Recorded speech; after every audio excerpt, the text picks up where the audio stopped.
ఎక్కడో చోట మొదలు కావాలి కనుక ఇప్పుడు మొదలు కావడాన్ని మనం ఖచ్చితంగా ఆహ్వానించాలి.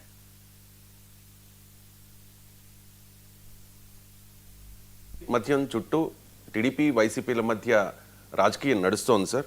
మాజీ మంత్రి జోగి రమేష్ ఆదేశాలతోనే నకిలీ మద్యం తయారు చేశాము అని చెప్పి ఈ నకిలీ మద్యం కేసులో ప్రధానంగా ఆరోపణలు ఎదుర్కొంటోన్న ప్రధాన నిందితుడు జనార్దన్ రావు చెబుతూ ఉన్నారు. జోగి రమేష్ పేరు కుట్రపూరితంగా జనార్దన్తో చెప్పించారు, ఇది కక్షపూరితము అని చెప్పి వైసీపీ ఆరోపిస్తుంటే తప్పు చేసిన వారిని వాళ్ళంతటి వాళ్ళైనా వదిలే ప్రసక్తే లేదు అని చెప్పి చంద్రబాబు నాయుడు చెప్తూ ఉన్నారు సార్. ఒకసారి చంద్రబాబు నాయుడు ప్లీజ్. చేస్తూ ఉంది. అయితే ఇక్కడికి వచ్చినప్పుడు అంత పెద్ద స్కామ్ జరిగిన తర్వాత రాష్ట్రంలో ఒక భయం ఉండాల్సిన అవసరం ఉంది. భయం లేకుండా బరిదెగిచ్చారంటే there is some conspiracy again. అంటే ఎవరైనా సరే నేను ఒక్కసారి చెప్పానంటే కంట్రోల్లో ఉంటే వాళ్ళు సర్వైవ్ అవుతారు. కంట్రోల్ తప్పి ఇష్టానుసారంగా మేము చేస్తాం, మీ వల్ల ఇది మీరు చేయండి అంటే మాత్రం నేను ఆ రోజు కూడా చెప్పా, ఒకసారి కొరడా తీసుకుంటే మాత్రం విశిక్షణ ఉండదు. నేరస్తులు ఎవడైనా ఎవరి ముసుగులో వచ్చినా ఎవరు ముసుగేసినా ముసుగు తీసి నేరస్తుల్నే చూస్తానని చెప్పి నేను చాలా స్పష్టంగా చెప్పాను. అందుకే ఒక పక్క ప్రక్షాళన, ఒక పక్క ఇలాంటి నేరాలు చేసే వాళ్ళని వన్స్ ఫర్ ఆల్ ఈ రాష్ట్రంలో ఒక ఫ్యాన్సీ తయారైంది చేస్తా ఉంది సార్. మొదట్లో లిక్కర్ స్కామ్ చాలా మంది అరెస్ట్ అయ్యారు, అధికారులు కూడా అరెస్ట్ అయిన పరిస్థితి. ఇప్పుడేమో నకిలీ మద్యం కేసు. తప్పు చేసిన వాళ్ళు శిక్ష అనుభవించాల్సిందే, చట్టం తన పని తాను చేసుకెళ్తుంది అన్నట్టుగా చంద్రబాబు నాయుడు చెప్తూ ఉన్నారు సార్. ఏంటి సార్, జోగి రమేష్ పేరు కూడా బయటకు వస్తూ ఉంది.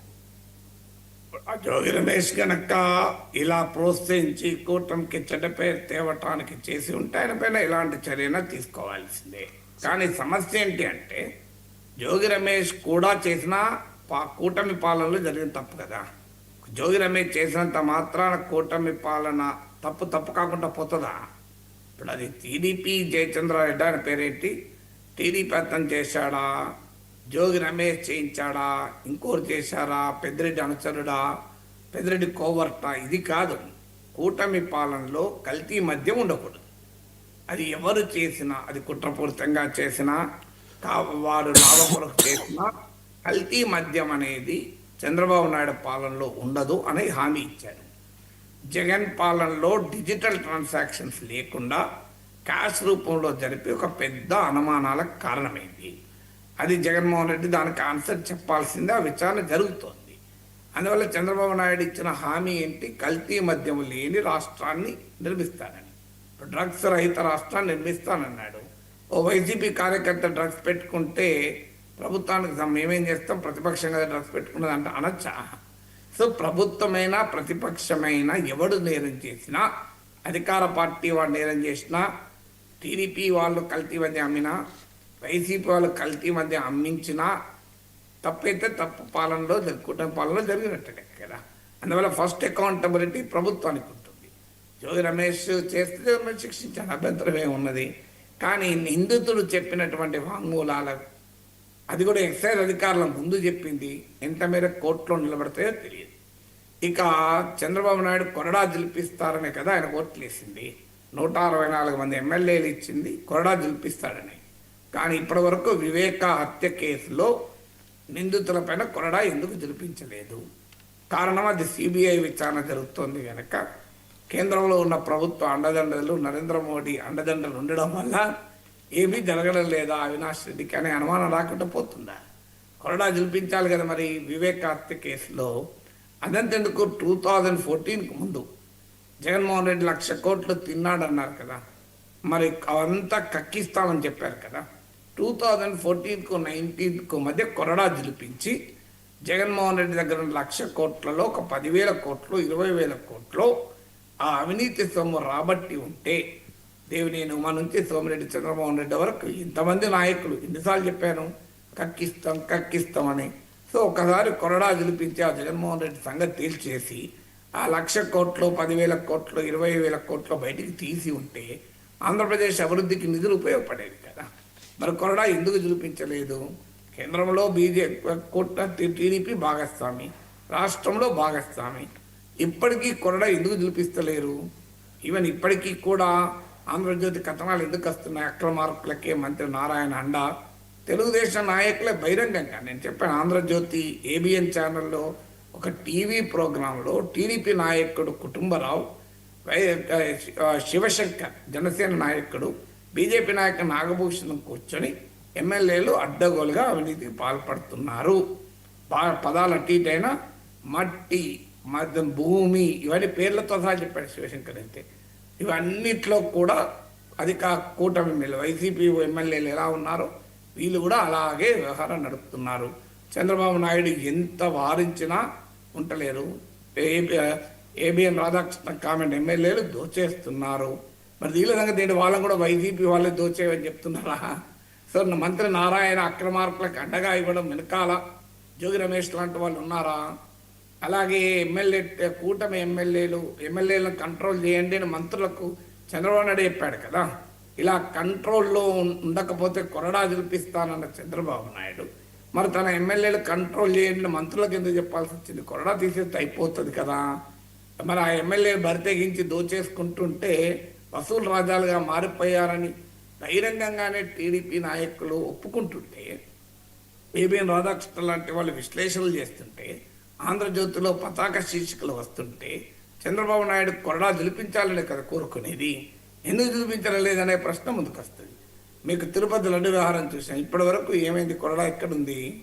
ఎస్ఐటి వేశారు, ఏం తేలింది ఇప్పటి వరకు? దేవదేవుని ప్రసాదాన్ని కల్తీ చేసిన వారిపైన కొరడాలు దులిపించకపోతే ఇంకెవరి మీద దులిపిస్తాం మనము? సో మీకు టీడీపీ శ్రేణులు కూడా అడుగుతున్నది అదే, ఎందుకయ్యా ఈ అక్రమార్కులు ఇంకా రాజ్యం వెళ్తున్నారు, అన్ని చోట్లల్లా వీళ్ళపైన ఎందుకు కొరడా దులిపిస్తలేరు అనే కదా క్వశ్చన్ అడిగేది. చంద్రబాబు నాయుడు కొరడా ఎప్పుడు తీస్తాడా అని చెప్పి తెలుగు దమ్ములు ఎదురు చూస్తున్నారు. సోషల్ మీడియాలో అసహనాన్ని వ్యక్తం చేస్తున్నారు. ఇది ఏబిఎన్ రాధాకృష్ణ తన విశ్లేషణలో చెప్పారు. మీకు తెలుగు దమ్ములు అర్థం చేసుకోవాలి, చంద్రబాబు నాయుడు చట్టబద్ధంగా పాలించే నాయకుడు, అందువల్ల ఆయన వెంటనే మన గతంలో జగన్ లాగా చేయలేరు అన్నారు.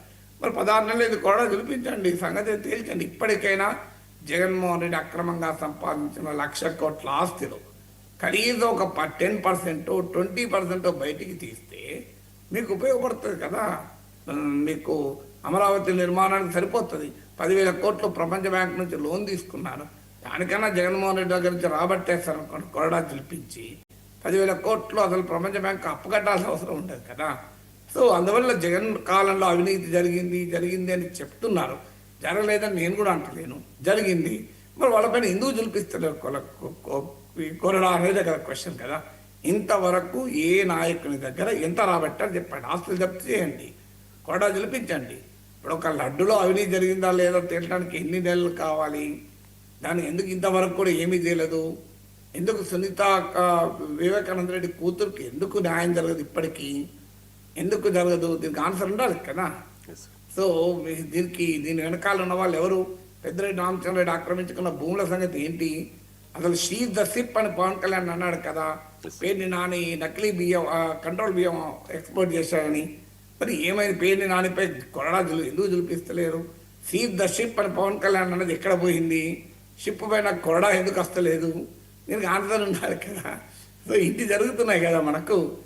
ఈలోగా కొరడా ఎవరిపైన గెలిపించే ప్రమాదం ఉంటే వాళ్ళు వెళ్ళిపోయి కూటమిలో చేరిపోతారు.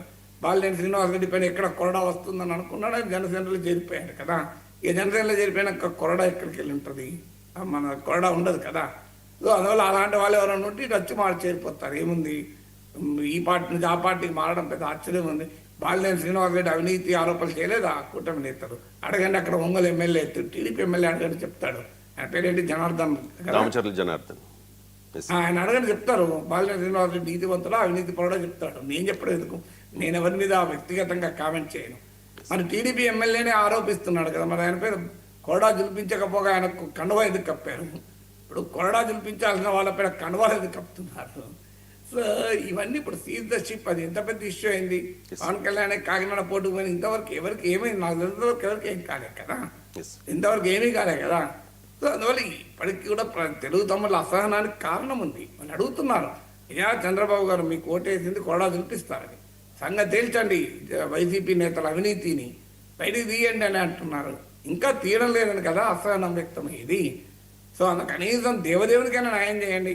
ఆ తిరుపతి లడ్డులో కల్తీ చేసిన వాళ్ళని తీసి లోపలేయండి. కనీసం దేవుడికి నా ప్రసాద్ నగర్ అన్న నేరం చేయొద్దు కదా. మనుషులకు అన్యాయం చేసిన వాడిని తర్వాత చూసుకుందాం, దేవుడికి అన్యాయం చేసిన తేల్చేస్తాం. ఇప్పటివరకు ఏమీ లేదు కదా, తేలుతుంది కూడా లేదు ఎవరికి. ఇన్ని నెలలు పడుతుందా లడ్డూలో కల్తీ తెలుసడానికి? లడ్డు కల్తీ టెస్ట్ చేస్తానికి ఎన్ని నెలలు పడుతుంది నాకు చెప్పండి. లడ్డూలో కల్తీ టెస్ట్ చేస్తానికి, కల్తీ ఎవడు జరిపాడు టెస్ట్ చేస్తానికి ఇన్ని నెలలు పడుతుందా చెప్పండి. మన ఎందుకు ఏం తెలుస్తారు? అది కూడా ఎస్ఐటి స్పెషల్ ఇన్వెస్టిగేషన్ టీం వేసి సీనియర్ ఐపీఎస్ ఆఫీసర్లు అందరూ కూర్చొని లడ్డూలో అవినీతి తెలుసుకోలేరా అండి? ఫుడ్ అడ్మినిస్ట్రేషన్ ఇన్స్పెక్టర్, శానిటరీ ఇన్స్పెక్టర్కి ఇస్తే తెల్లారి పొద్దున్న తెలుపుతాడు. ఒక విదిన్ అవర్లో 1 అవర్లో చెప్తాడు అవినీతి జరిగింది, ఇలా కల్తీ జరిగిందా లేదా. దీనికి special investigation team, senior IPS ఆఫీసర్లు, సుప్రీంకోర్టులో కేసు, అయినా ఇంతవరకు ఏమీ తెలియదు. ఏంది దానిలో? అందుకే please act, seize the ship అని పవన్ కళ్యాణ్ అన్నాడు. మీరు షిప్ను సీజ్ చేస్తారో లేదో తెలియదు. మరి ఆ కంట్రోల్ బియ్యాన్ని ఎక్స్పోర్ట్ చేసిన పేదల చందాలతో వాటిని ఎక్స్పోర్ట్ చేయడం వాళ్ళ సంగతి తెలిసండి. అవన్నీ ఎందుకు ఇంత ఆలస్యం జరుగుతుంది అనేది కదా క్వశ్చను. Right sir.